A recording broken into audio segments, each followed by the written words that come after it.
ሰላም ጤና ይስጥልን። እንደምን አረፈዳችሁ። ይህ የኢቲ ቱዴይ ኒውስ ቻናላችን ነው። ለቻናላችን አዲስ ከሆኑ ሰብስክራይብ፣ ላይክ፣ ሼር እንዲሁም አዳዲስ መረጃዎች ቶሎ እንዲደርሱ የደወል ምልክቷን መጫኑን አይርሱ። ኢቲ ቱዴይ ኒውስ እንደ ወትሮ ሁሉ ትኩስ መረጃዎችን ይዘንላችሁ ቀርበናል። አብራችሁን ቆዩ። ግብጽና ኤርትራ የቀይ ባህር ጉዳይ የሚመለከተው የጠረፉን ሀገራት ብቻ ነው ብሎ ተናገሩ። የቀይ ባህር ላይ የሚደረግ የትራንስፖርት እንቅስቃሴና የወደብ ትስስርን በተመለከተ ስምምነት የተፈራረሙት ግብጽና ኤርትራ የቀይ ባህር ጉዳይ የሚመለከተው ቀይ ባህር ጠረፍ ሀገራትን ብቻ እንደሆነ ገልጸዋል። ግብጽ የውጭ ጉዳይ ሚኒስትር ዶክተር ባንዲን አብላቲና የግብጽ ትራንስፖርት ሚኒስትር ሌተናንት ጀነራል ካማል አውዚኔር ግንቦት 8 ቀን 2018 ዓ.ም ከኤርትራው ፕሬዝዳንት ኢሳያስ አፈወርቂ ጋር ተወያይተዋል።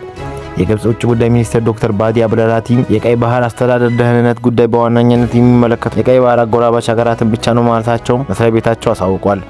ቀይ ባህርን የሚያዋስኑ የባህር ዳርቻ አራት ብሔራዊ ደህንነት ጋር ቀጥተኛ ትስስር እንዳለው በመጥቀስም የቀይ ባህር አጎራባች ያልሆነ የቀይ አካልን ባህርን የሚመለከቱ ጉዳዮች መግባት የለበትም ማለታቸውን ገልጸዋል። ግብጽ የውጭ ጉዳይ ሚኒስትር ዶክተር ባዲ አርትራም ከኤርትራ ቀይ ባህር ማስተዳደር ረገድ ያላትን ዓላማ ግልጽ ትደግፋለች ብሎ ተናግረዋል። ለቀይ ባህር አጎራባች ሀገራት አንድነት ሉዓላዊነትና እውቅና ትሰጣለች ብለው አክለው ገልጸዋል። የኤርትራው ማስታወቂያ ሚኒስትር ገብረ መስቀል አሌክስ በተናገሩትም የሁለቱ ሀገራት የባህር ትራንስፖርት ስምምነት የተፈራረሙት በነጻነት የሚመራ የዓለም አቀፍ የባህር ትራንስፖርት እንቅስቃሴ መርህ መሰረት እንደሆነ ዘርፉ ትስስርንና ትብብርን ለማጠናከር እንደሆነ ጠቅሰዋል። የኤርትራ ትራንስፖርት ኮሚኒኬሽን ሚኒስትር አቶ ብርሃነ ተስፋስላሴ ከግብጽ ትራንስፖርት ሚኒስቴር ሌተናንት ጀነራል ከማል ጋር በተነጋገሩ ስምምነትም አዲስ ውል እንደተፈራረሙ ገልጸዋል። የግብጽ ትራንስፖርት ሚኒስቴር ሌተናንት ጀነራል ከማል አውዚኔር ካይሮ የአስመራን ወደብና ባህር ትራንስፖርት ልማት ለመደገፍ ትሻለች ብላም ገልጻለች። በባህር ትራንስፖርት ዘርፍና በቀይ ባህር በኩል የግብጽና የኤርትራን ወደቦች የሚያስተሳስረው ካርጎ እንቅስቃሴም የተደረሱ ስምምነቶች አመልክተዋል። የሁለቱ ሀገራት በጋራ ቀጠናዊ ዓለም አቀፋዊ ጉዳዮች ዙሪያ መወያየታቸውም ተገልጾ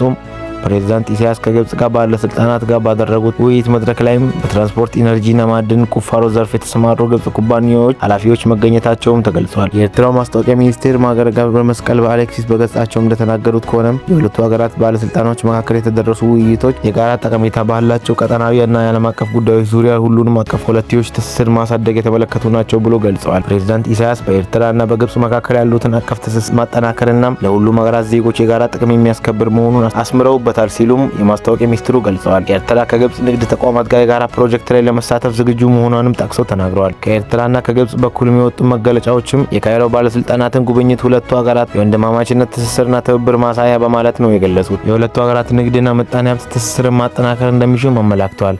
ባለፈው ዓመት መባቻ ላይ የኤርትራ ፕሬዝዳንት ለይፋዊ ስራ ጉብኝት ካይሮ ማቅናታቸው ይታወቃል። ከኢትዮጵያ በታላቁ ህዳሴ ግድብ የምትወዛገበው የግብጽ አስመራና ሌሎችም ያላት ግንኙነት እያጠናከረች መጥታለች ብለዋል። የኢትዮጵያ ቀይ ባህር ፍላጎቷን በተደጋጋሚ መግለጿን ስትቀጥል ከኤርትራ ጋር ያላትን ግንኙነት ውጥረት ውስጥ ከቶባታል ተብሏል። በሌላ በኩል ደግሞ በኢራን ጦርነት ምክንያት የሆርሙዝ ወሽመጥ መዘጋት ያሳሰባት አሜሪካ የኤርትራ ማዕቀቦች እንደምታነሳ ተገልጿል። ይህም የኤርትራ ቀይ ባህር ስትራቴጂያዊ አጋር ለማድረግም እንደሆነ ይታመናል። አሜሪካ በኢትዮጵያ ላይ የተጣለውን መሳሪያ ማዕቀብ አንስታለች ሲባል መጀመሪያ መገለጹ ይታወቃል። ባለፈው ሳምንት ከአሜሪካ ጋር የመከላከያ ትብብር ሁለትዮሽ መዋቅራዊ ምክክር ማዕቀፍ ስምምነት የተፈራረሙት የውጭ ጉዳይ ሚኒስቴር ዶክተር ጌዲዮን ጢሞቴዎስ ዋሽንግተን ቆይታቸው ስለ ህዳሴ ግድብና ስለ ቀይ ባህር መነጋገራቸው አይዘነጋም። የግብጽ ውጭ ጉዳይ ሚኒስቴር ባወጣው መግለጫም ኤርትራ ሉዓላዊነቷን የግዛት አንድነቷን እንድትጠብቅ ካይሮ ድጋፍ ታደርጋለች ብለዋል። ግብጽ በሱዳንና በሶማሊያ ደህንነትና መረጋጋት እንዲሰፍን እንደምትሻና ጉዳዩም የግብጽ ብሔራዊ ደህንነትን ተቀጥላ እንደሆነም ገልጸዋል። በተጨማሪም ሁለቱ ሀገራት ምጣኔ ሀብትና የንግድ ትስስራቸውን የሚያጠናክሩ ዘርፎች መካከልም የማዕድን ትራንስፖርት፣ መድኃኒት አቅርቦትና የአሳ ምርት ይገኝበታል። ዘገባው የቢቢሲ ነው።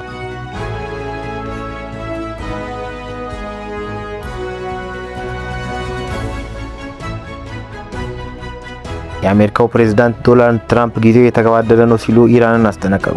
ዶናልድ ትራምፕ ጊዜው የተገባደደ ነው ሲሉ ኢራንን ማስጠንቀቃቸው መገለጹ ተገልጿል። የሁለቱ ሀገራት የሰላም ንግግር እየተቋረጠ ሲሆን ትራምፕ በአፋጣኝ እንቅስቃሴ ማድረግ አለባቸው፣ ካልሆነ አንዳች ነገር እንኳን አይተርፍም ብለው ዝተዋል። በትሩዝ ሶሻል ማህበራዊ ገጻቸው ላይ ዋናው ነገር ጊዜ ነው ብለው አክለው ገልጸዋል። ዶናልድ ትራምፕ ማስጠንቀቂያውን የሰጡት ከእስራኤል ጠቅላይ ሚኒስትር ቤንጃሚን ኔታንያሁ ጋር ትላንት እሁድ በስልክ መነጋገራቸውን ተከትሎ ነው ተብሏል። ቴህራን ጦርነቱን ለማስቆም ያቀረበችው የሰላም እቅድ አሜሪካ ከስምምነት መድረስ አለመቻሏን የኢራን መገናኛ ብዙሃን ዘግበዋል። ዋሽንግተን የሰላም እቅዱ ተቀባይነት እንዲኖር ጥረት ካላደረገች ውጤት እንደማይገኝ የኢራኑ መሪ ዜና ወኪል ተናግሯል። ባሳለፍነው ሳምንት ትራምፕ የሁለቱ ሀገራት የተኩስ አቁም በቋፍ ላይ ነው ሲሉም ዘላቂነቱ አጠራጣሪ መሆኑን ገልጸዋል። የኢራን የሰላም እቅድ ተቀባይነት የሌለው ነው ሲሉም ትራምፕ ተናግረው የኢራን ውጭ ጉዳይ ሚኒስቴር ቃል አቀባይ ኡስማን ባጊ ምክንያታዊና ለጋስ ነጥቦች እንዳቀረቡ ተናግረዋል።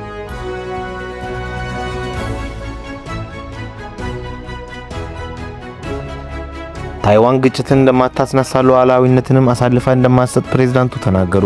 ዶናልድ ትራምፕ እና ሺ ጂንፒንግ ቻይና ውስጥ በተካሄደው ስብሰባም ስለ ታይዋን ነጻነት ከተወያዩ በኋላ አስተያየት የሰጡት ፕሬዝዳንቱ ላይ ቺቴክ ታይዋን ምንም አይነት ግጭት እንደማትቀሰቅስና ሉዓላዊነቷን አሳልፋ እንደማትሰጥ ተናግራለች። የቻይና መገናኛ ብዙሃን ዘገባ እንደሚያመለክተው ከሆነም ፕሬዝዳንት ሺ የቻይና ግዛቷ አካል እንደምትቆጥራትና ታይዋን ግን ጉዳዩ በቤጂንግ በምታደርጋቸው በሁለትዮሽ ግንኙነት ውስጥ እጅግ ወሳኝ ጉዳይ መሆኑን ለትራምፕ ተናግረዋል። ራሷን በራሷ የምታስተዳድረው ታይዋን በግል ጉዳይም በአግባቡ አለመያዝና ግጭት ሊያስነሳ እንደሚችል ገልጸውላቸዋል። ትራምፕ ከቤጂንግ ጉብኝታቸው መልስ ለፎክስ ኒውስ ባደረጉት ቆይታም የሆነ ሰው ነጻ እንዲሆን አልፈልግም ሲሉ ታይዋንን አስጠንቅቀዋል።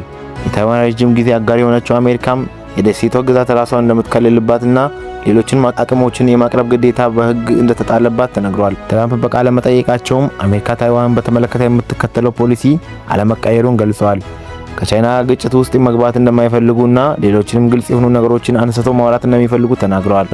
ፕሬዝዳንቱ ሺ በታይዋን ጉዳይ ደግሞ እጅግ ጠንካራ ስሜት እንደሚያሳይባቸውና ሌሎችም ነገሮች እንዳሉ ለጋዜጠኞች በተናገሩበትም ወቅት ትራምፕ እርሳቸው ግን በሁለቱ በኩል ምንም ቃል እንዳልገቡ ገልጸዋል። በአሁኑ ሰዓት ታይዋን ፕሬዝዳንትና የቀድሞ መሪ ሊ ኤዌን መንግስታትን ለዓመታት የተከታተሉት አቋም እንደ ሉዓላዊ ግዛትን ስለምትቆጥር በመደበኛ ሁኔታ ነጻነታችንን ማወጅ አያስፈልግም በሚል ተናግራለች። ፕሬዝዳንቱም ከላይ ካሉት ሁለት መሪዎች ስብሰባ በኋላም ቀጥተኛ ምላሽ በሰጡበት በፌስቡክ ጽሑፍ ምንም አይነት የታይዋን ነጻነት የሚባል ጉዳይ የለም ብለዋል።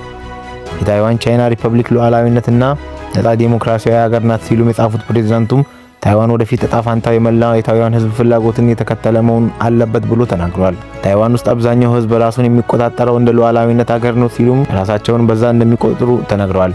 በአንጻሩ ደግሞ በርካቶቹ ያሉትም አሁን ከቻይና አለመዋሃድና በይፋ ነጻነትን ያለማወጅ አካሄድ እንዲቀጥል ይፈልጋሉ ተብሏል። ቤጂንግ በታይዋኑ ፕሬዝዳንት ላይ ደስተኛ እንዳልሆነች በግልጽ ያሳይታለች ሲሉም ፕሬዝዳንቱ ችግር ፈጣሪና ወሽ ተሻጋሪ ሰላምን አጥፊ ነው ስትልም ገልጻለች። ፕሬዝዳንት ላይ ፌስቡክ ላይ ባሳፈሩት ጽሑፍ ታይዋን አትከሰሱም፣ ግጭቶችም እንዲባባሱ አታደርግም፣ ነገር ግን በግፊት ምክንያት ብሔራዊ ሉዓላዊነቷን፣ ክብሯን እንዲሁም ዲሞክራሲያዊና ነጻነት የህይወት ዘይቤዋን አሳልፋ አትሰጥም ብለዋል። ታይዋን ሁልጊዜም ቢሆን በሁለቱ በወሽመጡ ጎኖች ባሉ ጎኖች መካከልም ያለው ነባራዊ ሁኔታ በጽናት የምትከላከል እንጂ ሁኔታውን የምትቀይር ወገን አይደለችም ሲሉም ጽፈዋል። ታይዋን ከቻይና ጋር በእኩልነትና በክብር የተመሰረተ ጤናማና ስርዓት ያለው ግንኙነት ውይይት ለማድረግ ፈቃደኛ መሆኗንም አክሎ ተናግረዋል። ነገር ግን ቻይና ዳግም መዋሃድን በሽንፈት መጠቀምንና ታይዋን አስገድዳ ወደ ንግግር ለማስገባት የምታደርገው ሙከራ ውድቅ እንደምታደርግ አሳውቃለች። ዘገባው የቢቢሲ ነው። የተባበሩት አረብ ኤሚሬቶች የኒውክሌር ጣቢያ አቅራቢያ ጥቃት መፈጸሙ ተገለጸ። የተባበሩት አረብ ኤሚሬቶች በሁለት በኒውክሌር ኃይል ማመንጫ አቅራቢያቸው ላይ የተፈጸመው የድሮን ጥቃት እሳት እንዲነሳ ማድረጉን አስታውቃለች። ክስተቱን አደገኛ የግጭት መባባስ ስትል የጠራቸው ኤሚሬቶች ባለስልጣናት ጥቃቱ ከየት እንደተፈጸመ እየተመረመረ እንደሆነ ተገልጿል። የሀገሪቱ መከላከያ ሚኒስቴር እንደገለጸው ከሆነ ድሮኖች ወደ ኤሚሬቶች ግዛት በገቡበት በምዕራብ ድንበር አቅጣጫ በኩል ነው ተብሎ ተገልጿል። የሁለቱ ድሮኖች የተለጠፉና ሶስተኛውን ደግሞ በአቡዳቢ በሚገኘው የቦርካን ኒውክሌር ኃይል ማመንጫም ከውስጣዊ ቅጥር ግቢ ይዞታ ውጪም ሌላ የሚገኝ ኤሌክትሪክ ጄኔሬተር እንደተመታ ተገልጿል። እሳቱም የተነሳው በዚህ ምክንያት ነው ተብሎ ቢገመትም በጥቃቱ ጉዳት አለመድረሱን የሚናገሩ ባለስልጣናት በአካባቢው የራዲዮሎጂካል ደህንነት ደረጃ ላይም ተጽዕኖ አለማሳደሩን ተገልጿል። ኤሚሬቶች የውጭ ጉዳይ ሚኒስቴር ክስተቱን ተቀባይነት የሌለው ብሎ ሲናገሩም የተባበሩት አረብ ኤሚሬቶች በማንኛውም ጠበኛ ድርጊት ምላሽ የመስጠት መብት እንዳላትም አስታውቃለች። ሚኒስትሩም ሰላማዊ የኒውክሌር ኃይል ተቋማትን ኢላማ ማድረግ ግልጽ የዓለም አቀፍ ሕግ፣ የተባበሩት መንግስታት ድርጅት ስምምነትና ሰብአዊ ሕግ መሪዎች ጥሰት ነው ተብሎ ትችት እየተቀረበ እንደሆነ መገናኛ ብዙሃን ተናግረዋል። ኤሚሬቶች የመከላከያ ሚኒስቴር በኩሉ የሀገሪቱ ደህንነት ለማዳከም የሚደረጉ ማንኛቸው ሙከራዎች በጽናት እንደሚጋፈጥ አስታውቋል። የሀገሪቱ ባለስልጣናት ድሮኑ ከየት እንደተተኮሰ እስካሁን አልገለጹም። ከዚህ ቀደም ግን ኤሚሬቶች ከጦርነት መነሳት ወዲህ በነዳጅና በኢኮኖሚ መሰረተ ልማቶች ላይ ከተፈጸሙ ጥቃቶች ጀርባ ኢራን እንዳለች በመግለጽ በተደጋጋሚ ከሳለች። የተባበሩት መንግስታት ኒውክሌር ተቆጣጣሪ ተቋሙ ሁኔታው በቅርበት እየተከታተለ መሆኑን እየገለጸ ነው። የተቋሙ ዋና ዳይሬክተር ራፋኤል ግሮሲ በክስተቱ ከፍተኛ ስጋት እንደገባቸው ተናግረዋል። ዋና ዳይሬክተሩ በዓለም አቀፉ አቶሚክ ኃይል ኢነርጂም የኤክስ ገጽ ባወጣቸው መግለጫዎች የኒውክሌር ደህንነት አደጋ ላይ እንደሚጥል ወታደራዊ እንቅስቃሴ ተቀባይነት የለውም ብሏል። ኩዌትና ኳታር በሳውዲ አረቢያ ላይ የተፈጸመው የድሮን ጥቃት አወገዙ። ኩዌትና ኳታር በተናጥል ባወጣቸው መግለጫዎች ኢራን ከአየር ክልል ለመነሳት ሳውዲ አረቢያ ላይ የተሰነዘረው የድሮን ጥቃትን አወገዙ። ኩዌት ይህ ድርጊት የተባበሩት መንግስታት ድርጅት የጸጥታው ምክር ቤት በባህረ ሰላጤው መሰረተ ልማቶችን ለመጠበቅ ያሳለፈው ውሳኔ የሚጥስ ነው ብላለች። የሳውዲ አረቢያ ደህንነቷን ለማስጠበቅ ከምትወስዳቸው እርምጃ ያላትን ድጋፍ እየገለጸች፣ ኳታር በበኩሏ ድርጊቱን የተቀባይነት የሌለው ጥቃትና የሳውዲን ሉዓላዊነት በግልጽ የጣሰ ነው ስትል ገልጸዋለች። ሁለቱም ሀገራት ለሪያድ ያላቸው ሙሉ አጋርነት የገለጹ ሲሆን ሳውዲ ግዛቷንና ዜጎቿን ለመጠበቅ የምትወስዳቸው ማንኛውንም እርምጃዎች እንደሚደግፉ አስታውቀዋል። ኳታርና ኩዌት መግለጫቸውን ያወጡት ሳውዲ አረቢያን የአየር መከላከያ ስርዓቶቿን በ3 ጥቃት ድሮኖች መተው መጣላቸውን ካስታወቀች በኋላ ነው።